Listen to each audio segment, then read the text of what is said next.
Hi there, welcome to Nonsense Whisky. My name is VinPF, and on today's episode we're going to be checking out some more Woodford Reserve.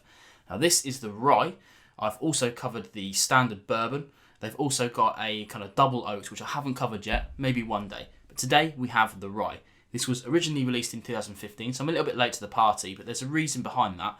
It's quite expensive in my area. It's going for about £40 to £45 in the supermarkets and the local off licenses and whatnot.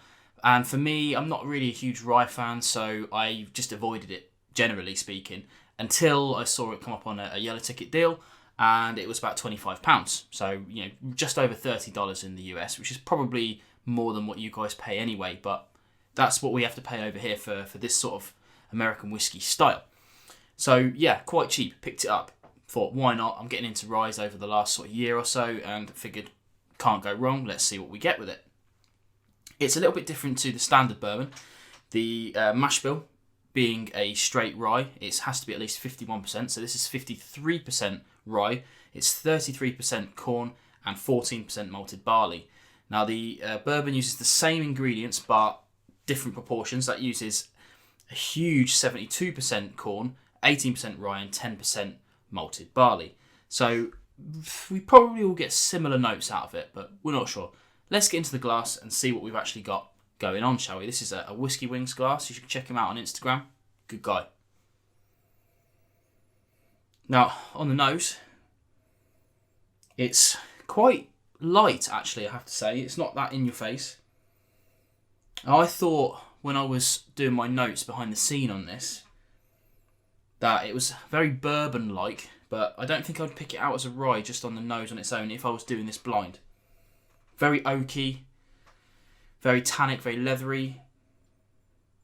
But there's also some kind of oddness about it. It's like orchard fruits, like apples and pears, that sort of thing.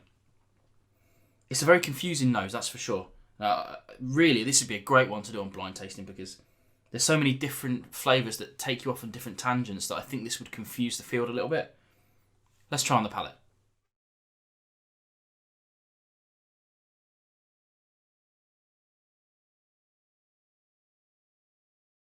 Now, one of the things I don't like about rye so much is that it seems to be quite hot and peppery in your face.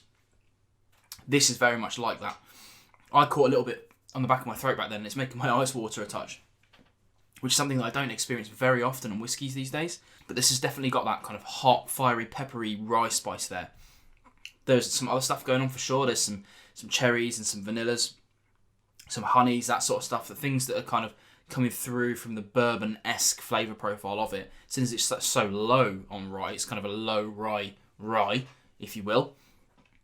In terms of finish, it's quite hot and spicy, medium in length. It's pretty tasty. Yeah, I would say, for me, for my money, the £25 I spent on it is an absolute bargain. Definitely would buy again. But I'm going to walk past it a lot when it's at full price, that's for sure. Don't really get on with rye. That's the big overarching thing you need to take away from this, is that in terms of a rye review, this is probably not the best person to listen to. There are plenty of American channels especially that you should go and check out who have probably covered this if you want a proper rye review. But in terms of whiskey as an overarching kind of genre, coming from the point of view of a generic whiskey drinker who drinks all kinds of whiskey, this is not my favourite rye by a long shot.